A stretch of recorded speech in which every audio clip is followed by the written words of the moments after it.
ଆସନ୍ତୁ ଅର୍ଚ୍ଚିତା ସାହୁଙ୍କ ନୂତନ ଚଳଚ୍ଚିତ୍ର ବିଷୟରେ ଜାଣିବା।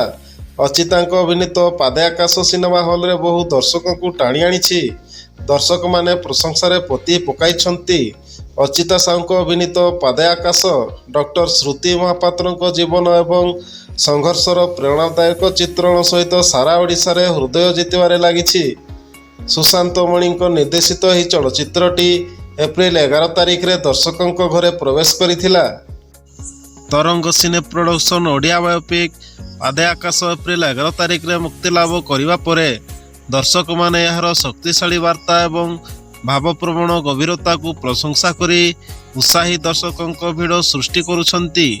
ବିକଳାଙ୍ଗ ଅଧିକାର କର୍ମୀ ଡକ୍ଟର ଶ୍ରୁତି ମହାପାତ୍ରଙ୍କ ଜୀବନୀ ଉପରେ ଆଧାରିତ ଏହା ଶୀଘ୍ର ସାରା ଓଡ଼ିଶାରେ ଏକ ଲୋକପ୍ରିୟ ସଫଳତା ହୋଇପାରିଛି।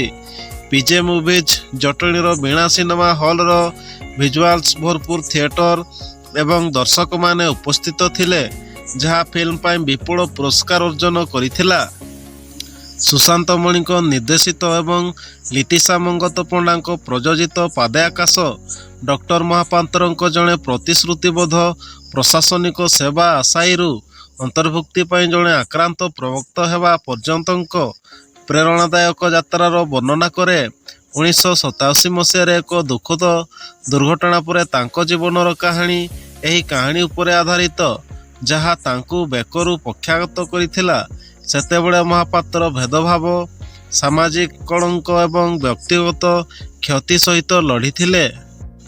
ତଥାପି ସେ ତାଙ୍କ ପରିସ୍ଥିତିରୁ ଉପରକୁ ଉଠି ଏମ୍ଫିଲ୍ ଏବଂ PhD ହାସଲ କରିଥିଲେ ଏବଂ 100ରୁ ଅଧିକ ସିଭିଲ ସର୍ଭିସ ଆଶାୟୀଙ୍କୁ ତାଲିମ ଦେଇଥିଲେ, ଯେଉଁମାନଙ୍କ ମଧ୍ୟରୁ ଅନେକ ଆଜି ଉଚ୍ଚ ସରକାରୀ ପଦବୀରେ କାର୍ଯ୍ୟ କରୁଛନ୍ତି। ମୁଖ୍ୟ ଭୂମିକାରେ ଚମକିଲେ ଅର୍ଚ୍ଚିତା ସାହୁ। ପ୍ରଶଂସିତ ଅଭିନେତ୍ରୀ ଅର୍ଚ୍ଚିତା ସାହୁ ଡକ୍ଟର ମହାପାତ୍ରଙ୍କ ଭୂମିକାରେ ଏକ ହୃଦୟସ୍ପର୍ଶୀ ଅଭିନୟ କରିଥିଲେ, ଯାହା ସମାଲୋଚକ ଏବଂ ଦର୍ଶକଙ୍କ ଠାରୁ ପ୍ରଶଂସା ପାଇଥିଲେ। ଚଳଚ୍ଚିତ୍ରରେ ଥିବା ସାମାଜିକ ବାର୍ତ୍ତା ବହୁତ ପ୍ରେରଣାଦାୟକ ଏବଂ ଏହାକୁ ସମସ୍ତଙ୍କ ଦ୍ୱାରା ଦେଖିବା ଏବଂ ବୁଝିବା ଆବଶ୍ୟକ। ମୁଁ ଖବର ଏବଂ ମୌଖିକ ଭାବରେ ଏହା ବିଷୟରେ ବହୁତ କିଛି ଶୁଣିଥିଲି ଏବଂ ଏହାକୁ ପରଦାରେ ଦେଖିବା ଏକ ସନ୍ତୋଷଜନକ ଅଭିଜ୍ଞତା ଥିଲା। ଏହା ସହିତ ଦର୍ଶକମାନେ ଅର୍ଚ୍ଚିତା ସାହୁଙ୍କ ଚରିତ୍ରକୁ ପ୍ରଶଂସା କରି କହିଥିଲେ ଯେ ଏହା ଦୁର୍ବଳତା ଏବଂ ଶକ୍ତି ଉଭୟକୁ କଏଦ କରିଛି, ଯାହା କାହାଣୀକୁ ସତ୍ୟତା ପ୍ରଦାନ କରିଛି।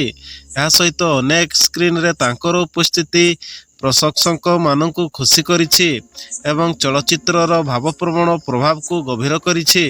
ଦର୍ଶକ ଏବଂ ସମାଲୋଚକମାନେ ପାଦେ ଆକାଶକୁ କେବଳ ଏହାର କାହାଣୀ ପାଇଁ ନୁହେଁ, ବରଂ ଏହାର ସାମାଜିକ ପ୍ରାସଙ୍ଗିକତା ଏବଂ ପ୍ରଶଂସା କରିଛନ୍ତି।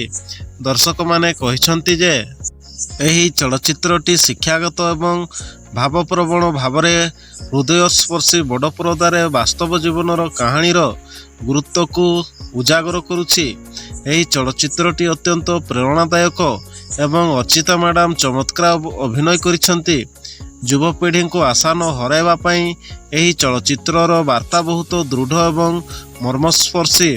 ଜଟଣୀର ଆଉ ଜଣେ ଦର୍ଶକ ପାୟଲ ପ୍ରିୟଦର୍ଶିନୀ କହିଛନ୍ତି, ରାଜେଶ ଜୈସ, ହରାରଥ ଏବଂ ସ୍ମିତା ମହାନ୍ତିଙ୍କ ଅଭିନୟ ଏବଂ ପ୍ରେମ ଆନନ୍ଦଙ୍କ ସଙ୍ଗୀତ ସହିତ ଏହି ଚଳଚ୍ଚିତ୍ରକୁ ସାମ୍ପ୍ରତିକ ବର୍ଷଗୁଡ଼ିକରେ ଅନେକ ସମାଲୋଚକଙ୍କ ଦ୍ୱାରା ସବୁଠାରୁ ଗୁରୁତ୍ୱପୂର୍ଣ୍ଣ ଓଡ଼ିଆ ମୁକ୍ତିଲାଭ ମଧ୍ୟରୁ ଗୋଟିଏ ଭାବରେ ପ୍ରଶଂସା କରାଯାଉଛି।